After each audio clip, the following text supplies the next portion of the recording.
Ladies and gentlemen, my name is Eric Francomano, the voice of MACW, and I have a special guest here with me this evening. A second-generation star, somebody who's wrestled all over. Everybody in MACW knows him by his name. Ladies and gentlemen, at this time, let me bring in Craig Stone. Craig, welcome to the show. Thanks. Thank you very much, buddy.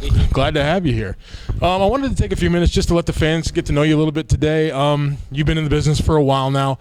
What were some of your early inspirations? What made you decide early on that wrestling was the business that you wanted to be in?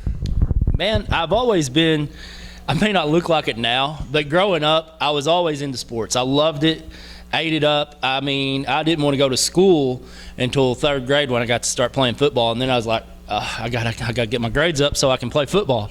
But so I've always loved that. But one thing that really inspired me from a very young age is my dad. He started wrestling way before I was born. You know, he started wrestling I think in 1974, and he wrestled all over the Mid-South.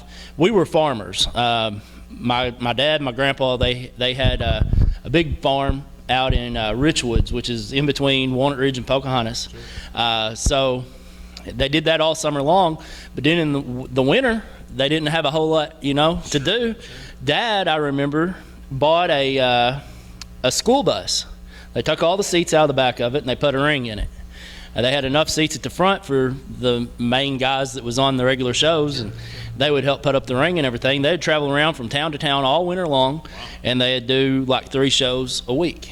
And they did shows all over the Mid-South, Missouri, in Tennessee, and in Arkansas. And that's how I kind of got into it. When I got old enough, I remember climbing up to the top of the gyms and running the spotlight. You know, my dad, he came out to Sharp Dressed Man, and the lights would go out, and I'd run the spotlight on him. It was really good times. Fun childhood. That's great. I could see just by looking at your face the way you lit up talking about your dad and his career. I know with your dad being a big influence on your wrestling career early on, were there any other wrestlers at the time, maybe some of your dad's friends or other guys from the Memphis area, other guys who helped shape the wrestler that you are today? Well, of course, I got a lot from my dad as far as the wrestler that I am. I always like to see the big guys that can move. You know, there's always a lot of big guys that you see just go really slow, and you know, people like Big Van Vader. He was always fun to watch because he was a big powerhouse that could do moonsaults and stuff like that. I love seeing big active guys. Bam Bam Bigelow was one. You know, Big Boss Man could move around really well for a big guy. I like those kind of guys. So. No, absolutely. Those are some great examples of, you know, bigger guys. I as well am a big guy and enjoyed those athletes as well as a young man.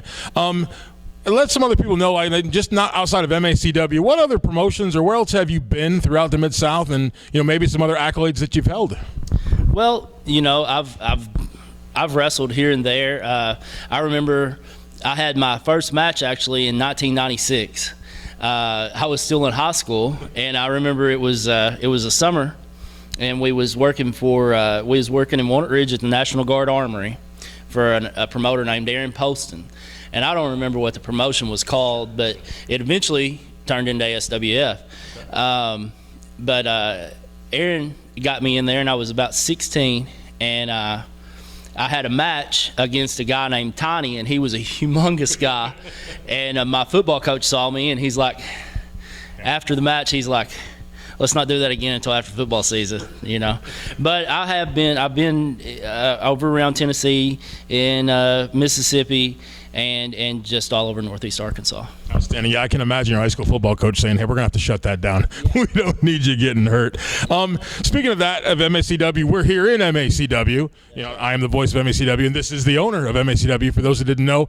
When did you launch this promotion, and what made you decide that owning a wrestling promotion was the right move for you? Well, you know, I've always liked it. It was always something fun to do.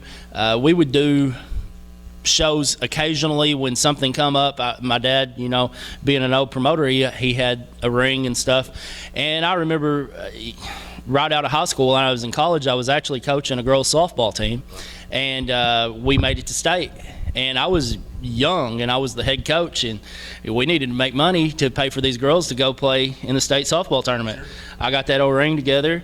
We had an event and raised the money to send the girls to state. So we would occasionally do things like that. And then if someone had cancer, we did something to benefit. So we started out doing it that way. But then wrestling was kind of drying up in Arkansas and in our area. It was getting a little tougher, and I just missed it, and I liked doing it. And then I started wrestling for a few guys, and then I thought, man, I think I could do this better. I think I could do that. And I always wanted to try to recreate what happened in Memphis. I loved growing up watching the Channel 5 wrestling.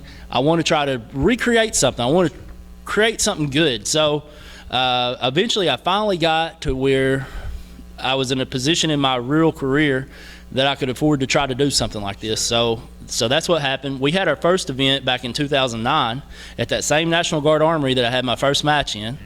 We sold the place out, had a really good show, and actually broke the ring. You were there. Ladies and gentlemen, I was there, and that did happen. Yeah. So that's how we got started, and we did pop-up shows for a few years here and there, and I remember doing some high school gymnasiums and stuff like that for fundraisers for the schools. And then we finally, just a little over 2 years ago, got this building here and started running every other Saturday night since then. So that's how we got going. Well, I mean, it's been a great promotion. I know wrestlers from all over are wanting to come in here and compete. We have some of the best action in Arkansas and possibly in the entire Mid-South. I may be a little biased saying that, but I feel like we really have some great talent here. Where do you see the promotion going from here? What heights do you think we can go to next? Where do you want to see the promotion in the next maybe 5 years? Well, I don't ever try to get into something just to be average. I want to really create what happened in Memphis. And what I would like to start trying to do is create something where we could use this MACW arena as our studio. This would be our studio show. Yeah. And then, like we have the Spring Mayhem that we do every year. We'll have a few big events, like when we did the one at the Earl Bell Community Center. What I would really like to see happen over the next few years is make this a true studio, and then have big events at the Earl Bell Community Center or something similar to that, where we can draw in huge names and draw in big crowds. Our feuds could come to a head. Maybe we could bring a few of the old stars from Memphis or around, and we could have really big events. I think we could do it. Well, absolutely. There's no doubt that we can do it. That Legends of Memphis wrestling show we had at Earl Bell, just absolutely packed. What a great night of action that was for everybody. I think everybody had a great time there. I think so. We sold it out. Everybody was really excited about it. I'm looking forward to doing something like that in the very near future and making that some kind of continual program. Well, absolutely. Well, I'm excited to be here in MACW. It's an exciting time to be here. It's great to be here with the owner, Craig Stone. Craig, I wish you nothing but the best, my friend. I look forward to great times for us, and thank you for being here. Thank you. We appreciate it.